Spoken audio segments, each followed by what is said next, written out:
사도행전 4장 23장에서 31절 말씀을 가지고 예수 그리스도 이름으로 담대해라, 이런 제목을 가지고 함께 은혜를 나누고자 합니다. 본문의 배경은 이면서부터 걷지 못한 그 불치병 환자에게 은과 금은 없거니와 나사렛 예수 그리스도 이름으로 일어나 걸으라 했을 때 일어나 걷고 치료한 다음에 하나님이 죽은 자들 가운데서 그들을 살리셨도다. 그러니까 예수 그리스도 이름으로 죽은 자의 부활을 선언합니다. 이것은 오늘날로 말하면 우리들의 영적 구원이요 영적 부활을 선언하는 거죠. 그러나 당시에 제사장들, 그리고 성전 맡은 자들, 사두개인들, 관리들, 장로들, 서기관들, 거기에는 물론 바리새인들도 끼어 있습니다. 이들이 제자들을 싫어해요. 세상은 예수를 싫어하고 어둠은 빛을 싫어하듯이 이 제자들을 잡아서 가둡니다. 그러면서 제자들을 불러서 뭐라 하냐면은 4장 18절, 도무지 예수 이름으로 말하지 말아라, 예수 이름으로 가르치지 말라, 이렇게 경고합니다. 그러니까 본문은 이제 이 사도들이 여러 가지 위협과 공갈과 협박을 당하다가 23절에 그 얘기를 하고 있잖아요. 사도들이 노임에 이 얘기 하잖아요. 그러니까 감옥에 갇혔다가 하룻밤을 새고 쉽게 말하면 석방 풀려난 것입니다. 그래서 이제 이 사도들이 돌아와서 동료들을 만나가지고 23절 하반절, 그 동료에 가서 제사장들과 장로들의 말을 다 알리니라. 그러니까 막 협박하고 공갈하고 위협했을 거 아니에요. 너 절대 너희들 예수의 이름을 절대 말하지도 말고 가르치지도 말라, 이 얘기를 얘기했을 거 아니에요.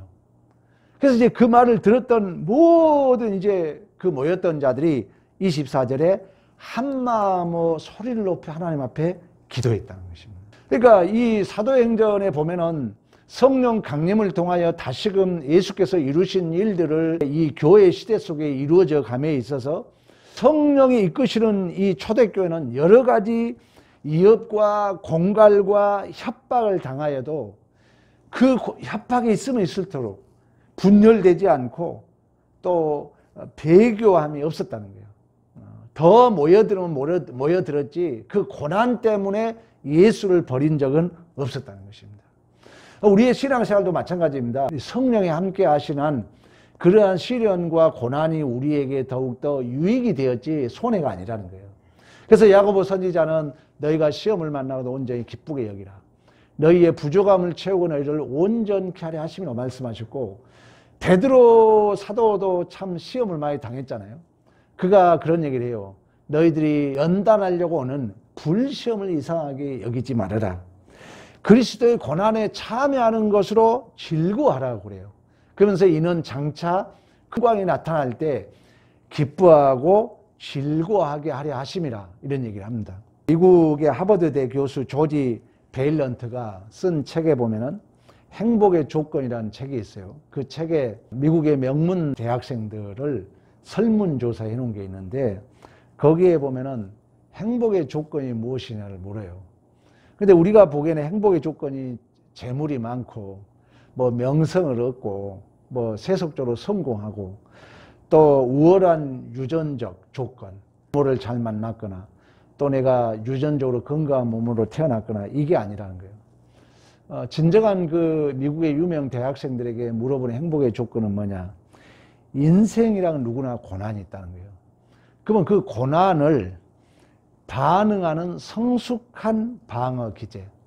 그러니까 내가 어떤 고난이 올 때 그 고난을 성숙하게 방어할 수 있는 실력이 행복이라는 거예요. 고난에 반응하는 성숙한 인격이죠, 쉽게 말하면. 왜 그러냐면 고난은 필수적으로 있기 때문에. 고난은 피해 가는 게 아니거든요. 우리 예수님도 수고하고 무거운 짐진 자 다 내게로 오라 그러잖아요. 내 멍에는 온유하고 겸손하니 내 멍에를 메고 배우라 그래요. 그러면 멍에가 없어지는 것이 아니라 내 마음의 힘을 얻는다 그러거든요. 그래서 우리가 신앙생활의 그 본질이 그런 의미에서 하나님의 형상의 회복이고 예수 그리스도의 인격을 닮아가는 것이 우리의 구원의 본질적인 내용인 줄로 믿습니다. 그래서 언약의 내용이 내가 너의 하나님이 되고 너는 너의 자녀가 되라고 말씀했던 것처럼, 영생은 하나님과 그가 보내신 예수 그리스도를 아는 거라고 말씀했던 것처럼.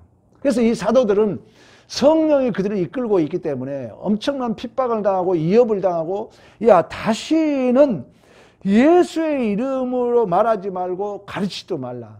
그리고 감옥에 gat혔다는 거예요. 그리고 그 다음날 그들이 석방돼서 이런 고난을 얘기할 때 무서워서 도망가거나 두려워하거나 그렇지 않고 모두가 한 마음으로 하나님 앞에 기도한 줄로 믿습니다. 기도 내용은 뭐냐면은 24절이 듣고 한 마음으로 하나님 앞에 소리 높여 이르되 대주제여 천지와 바다와 그 가운데 만물을 지으신 이시오 하면서 하나님 앞에 기도합니다.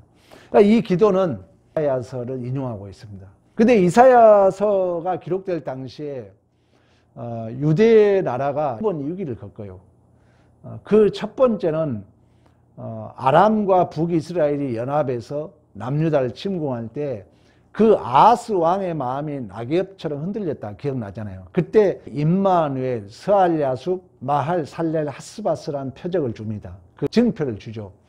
그리고 이제 두 번째는 그때 아람과 북이스라엘이 연합해서 남유다를 침공할 때 이 아스 왕은 아수를 의지했거든요. 하나님을 의지해야 되는데. 근데 아수를 의지했는데 아수르가 그러면 그들을 도와주냐? 그게 아니잖아요. 그래서 그 아스 왕 다음이 히스기야 왕 때 아수르의 사네림이 침공을 해요. 그래가지고 이 유다를 거의 점령하고 공무를 다 늑탈해 가고 평화협정을 하고 결국 다시금 이제 돌아갑니다. 그러나 얼마 있다가 다시금 이 사네림이 침공해요. 침공해가지고 군대 장관 랍사게를 통해서, 야, 너희 왕 히스기야가 믿는 하나님이 너희를 도와주는 것이 아니라 이 아수르 왕 사네림이 너희들을 도와줄 것이다. 너희의 필요한 것을 줄 것이다. 그러면서 이 아수르에 항복할 것을 요구를 합니다. 그때 그 편지를 든 히스기야가 성전에 올라가서 눈물로 기도하는 그 사건이 그 사건이에요.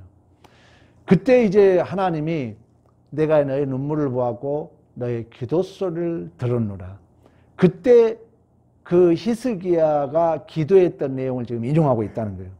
그래서 이사야 30장 16절에 가면 이런 얘기를 합니다. 구름 사이에 계신 이스라엘 하나님 만군의 여호와여, 주는 천하 만국의 유일하신 하나님이시라. 주께서 천지를 만드셨나이다. 우리 하나님 여호와여, 이제 우리를 그 손에서 구원하사 천하 만국이 주만 여호와이신 줄을 알게 하소서. 그러니까 히스기야 왕의 기도는 천하 만물의 창조주시고 주인이시고 그 역사를 주관한 자가 하나님이라는 거예요. 그리고 이 역사는 모든 하나님의 뜻대로 진행되고 있다는 거예요. 하나님 뜻대로. 성령은 그것을 우리에게 조명해 줍니다. 그래서 오늘 15절부터 봐보세요. 열방이 분노하여 족속이 화살을 경영하였는고. 26절 세상의 군왕들과 관리들이 함께 모여 주와 그의 그리스도를 대적하며. 27절 헤롯과 본디오 빌라도는 이방인과 이스라엘 백성과 합세하여 하나님께 기름 부으신 거룩한 종 예수를 거슬려. 이 말은 뭐냐면은 제자들이 지금 고난을 당하는 것은 이미 그 빌라도가 우리 알고 있잖아요. 이방인들과 합세해서 여호와께서 기름 부은 종 예수 그리스도를 죽이려고 했던 것처럼 우리를 지금 죽이려고 하고 있다는 것입니다. 이런 위협 속에 있다는 거예요, 제자들은. 그러나 28절에 뭐라고 합니까? 28절 보면은 하나님의 권능과 뜻대로 이루려고 예정하신 그것을 행하려고 이 세상에 모였나이다. 그 고난 가운데 있고 위협 속에 있지만 결국 하나님은 역사를 이루어 간다는 거예요. 어떤 환난과 어떤 고난이 있다 할지라도 하나님의 계획은 반드시 실현된 줄로 믿습니다. 이 모든 일은 하나님께서 예정하신 그 권능과 뜻과 이루려는 것을 행하려고 모였다는 것입니다. 즉 성경의 대적과 또는 우리들의 고난은 결국 하나님의 말씀을 응하게 하려 하심이라는 거예요. 예수님께서 여러분 십자가의 죽으심이 힘에 의해서 굴복당해서 죽는 게 아니잖아요. 그들은 예수를 대적해서 죽이지만 그 죽음을 이용해서 아버지 뜻이 이루어지잖아요. 그러니까 우리가 고난을 당하고 우리가 환난을 당하지만 그 환난과 고난을 통해서 아버지 뜻은, 하나님의 계획은 우리를 통하여 이루어지는 줄로 믿습니다. 중요한 믿음입니다. 그래서 성경은 우리가 어떤 환난과 어떤 고난이 있어도 엄밀히 말하면 그 고난이 사탄 때문이 아니라고 그래요. 물론 우리 여러분 알잖아요. 욥기 우리 공부하고 있잖아요. 욥이 당한 고난이 사탄 때문이 아니잖아요. 하나님이 줬던 걸 빼앗아 갔잖아요. 그래서 사탄은요, 고발해가지고 하나님의 일을 방해해요. 근데 그 줬다 빼앗아 가는 것이 하나님과 관계의 사랑과 믿음이 깊어지고 넓어지고 구체화되고 말씀만 들었었던 하나님을 눈으로 볼 수 있는 복된 기회가 된 줄로 믿습니다. 우리의 삶이 그렇다는 거예요. 우리의 삶이. 우리의 삶에 어떤 환난과 고난이 있어 아버지 뜻이 이루어지고 있다는 거예요. 우리 청년들 힘든 그 삶의 여정에 때로는 이해되지 않는 일, 때로는 참 어렵고 때로는 힘들고 고민과 갈등이 있어요. 모두가 있는 거예요. 목사님도 교회 개척해가지고 그만둘까 말까 고민했어요. 모두가 그거 있는 거예요. 근데 그런 고난이 있지만 그 현실을 감당할 때 아버지 뜻은 내 안에 구체화되어 간 줄로 믿습니다. 중요해요, 믿음이. 그래서 의인은 뭘로 사는 거예요? 오직 믿음으로 사는 줄로 믿습니다. 믿음으로 사는 것입니다. 믿음으로. 믿음으로 사는 거예요. 그래서 아까 제가 행복의 조건이 그 고난을 내가 어떻게 반응할 수 있는 인격적 수준이 행복의 조건이라는 거예요. 근데 이 행복의 조건, 이 어떤 고난의 반응을 내가 어떻게 감당할 수 있는 인격적 수준이 하루아침에 되지 않잖아요. 그래서 사도 바울은 우리가 금년 교회의 폐허처럼 이미 이뤘다함도 아니오 잡았다함도 아니오 날마다 쫓아간다 그랬어요. 날마다 쫓아갔는데 4장 13절에 가면 내게 능력 주자 모든 걸 할 수 있다 그래요. 그러면 그 할 수 있다는 것이 아까 말씀했던 것처럼 우리의 삶에 있어서 고난이 왔을 때 그걸 반응을 인격적으로 내가 반응할 수 있는 실력이 바로 할 수 있는 그 믿음인데, 그 믿음을 바울은 뭐라 하냐면은 헐벗음과 굶주림과 배고픔 속에서 옥에 갇힘 속에서 삶의 일체 비결을 배웠다 그래요. 삶의 일체 비결을. 그러니까 우리가 믿음은 다양하게 설명할 수가 있겠지만, 우리의 구원은 다양하게 설명할 수 있겠지만 믿음은 하나님의 아는 것이잖아요. 하나님의 안다는 것은 욥이 고백했던 것처럼 그 어떤 현상, 그 어떤 사건, 그 어떤 만남이 있다 할지라도 하나님이 온 우주 만물을 통치해 가시고 그 믿음 안에서 우리는 나에게 손해가 되든 나에게 힘이 들든 내가 이해되지 않든 그 현실을 우리는 인격적으로 감당할 수 있는 그 실력, 그 삶의 일체 비결, 내게 능력 주신 자 안에서 모든 것을 할 수 있는 우리의 믿음인 줄로 믿습니다. 오늘 제자들이 그 얘기를 하는 거예요. 환난과 위협 중에서도 사도들이 담대함과 기쁨은 우리의 인생과 역사의 경영이 하나님의 손에 있다는 거예요. 내가 위협 속에 있고 내가 감옥에 갇혀 있고 그들이 절대 예수의 이름을 말하지도 말고 가르치지도 말라는 이런 공갈과 협박 속에 있지만 하나님의 뜻은 이루어지고 있다는 것입니다. 하나님의 뜻은. 우리가 두 철로에 비유했던 것처럼 왜 내 기도가 응답되지 않지? 내 소원이 이루어지지 않지? 왜 하나님이 당장 나에게 와서 보상 안 해주지? 나에게 응답해 주지 않지? 이런 갈등이 있죠. 그러니까 하나님 뜻과 내 뜻과 빨리 붙어서 좀 우리가 모든 게 해결되고 평탄했으면 좋겠는데 그렇지 않는 이 긴장 관계가 있죠. 근데 이 철로가 안 붙었을 때 열차는 지나갈 수 있다는 거예요. 그 하나님의 열차는 뭡니까? 하나님의 뜻을 이루어 간다는 거예요. 그 속에서. 그리고 열차가 갔을 때 우리는 영광과 찬송을 받으시게 하려 하심이라는 그 목적지에 이르게 된 줄로 믿습니다. 이 믿음이 있을 때 우리는 담대할 수 있다는 거예요. 오늘 사도들의 고백입니다. 그래서 29절에 우리 다시 봅니다. 29절에 그 얘기를 합니다. 그런 믿음이 이렇게, 주여 이제도 그들의 위협을 굽어보시옵시고 또 종들로 하여금 담대히 하나님 말씀을 전하게 하여 주옵시며 손을 내밀어 병을 낫게 하옵시고 표적과 기사가 거룩한 종 예수의 이름으로 이루어지게 하옵소서 하였더라. 할렐루야. 담대히 복음을 증거하고 예수의 이름으로 이루어지길 원한다는 거예요.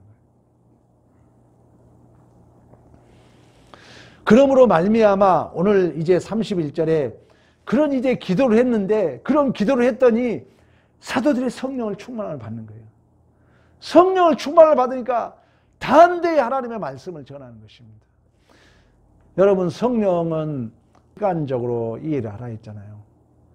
성령은 예수 그리스도께서 복음 사역을 이루시고 이제 부활 승천 이후에 오순절의 사도행전의 교회 시대 속에 성령이 임하는 거예요.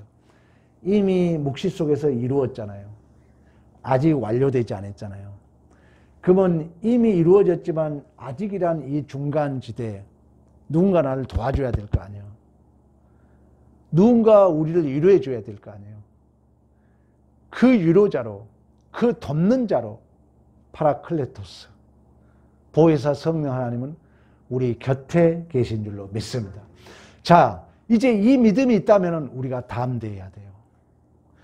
성령이 나 안에 내주하시기 때문에 담대히 하나님의 복음을 증거하고 예수 이름으로 모든 것이 이루어질다는 이 믿음이 있을 때 성령의 충만함을 받게 되면 또다시 우리는 담대히 복음을 증거할 수 있는 줄로 믿습니다. 성령은 여러분 내주하십니다. 로이드 존스 목사는 우리가 영생했지만, 영생을 얻었지만 성령 충만하면 다르다고 그랬어요. 성령이 내 안에 내주해요. 그러나 성령 충만함을 받으려면 오늘 본문을 우리가 해석하자면 우리가 믿음이 담대해야 돼요.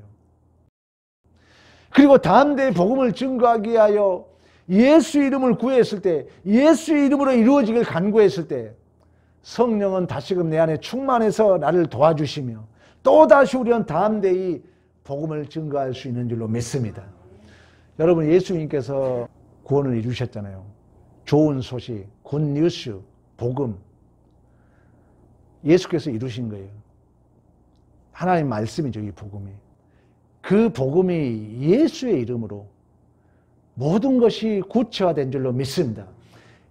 이걸 간구하고 이걸 소원했을 때 우리가 성령 충만함을 받을 수 있다는 거예요.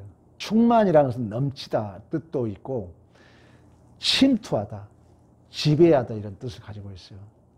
그러니까 충만이라는 얘기는 성령이 우리에게 침투 뚫고 들어온다는 거예요. 오늘 새벽에 천군 침노를 당한다 그랬잖아요. 그래가지고 성령 충만함은 성령이 우리 안에, 내 안에, 내 존재 속에 뚫고 들어와요. 그러면 충만한 상태는 뭐냐?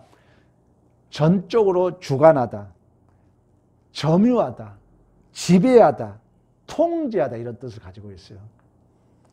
그러니까 이곳에 성령을 지배를 받아 내가 믿음이 있어야 돼요. 하나님의 복음을 증거하고자 하는.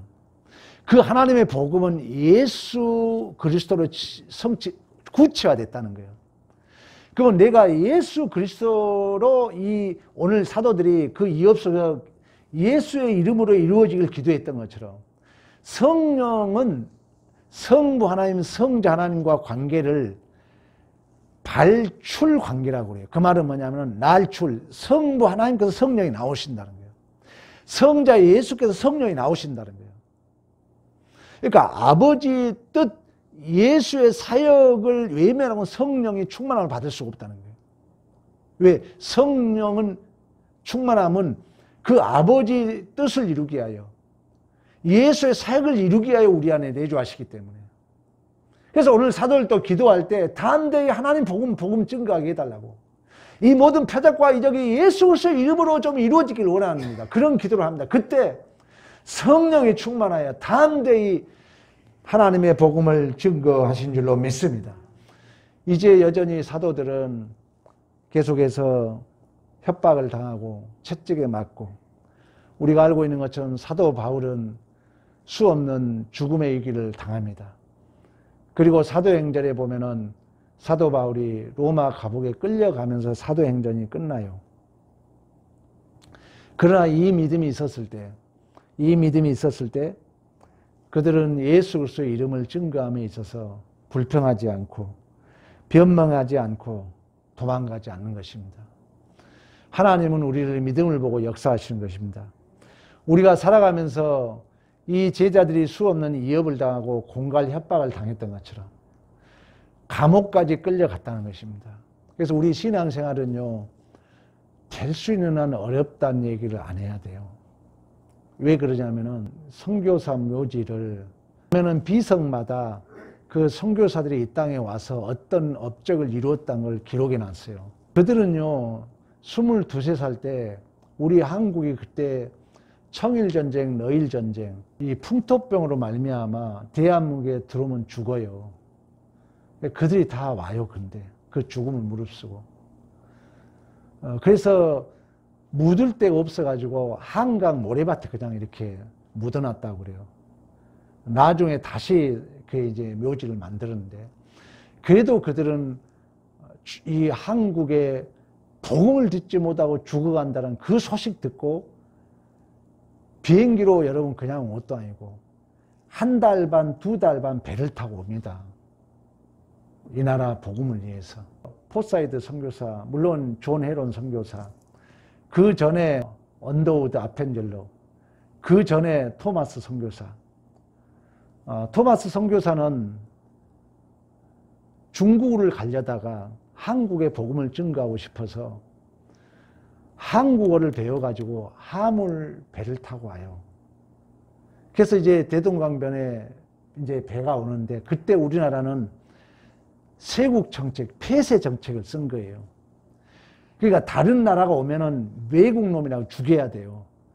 그러니까 그 선교사 그 하물선이 이제 오니까 죽여야 되잖아요.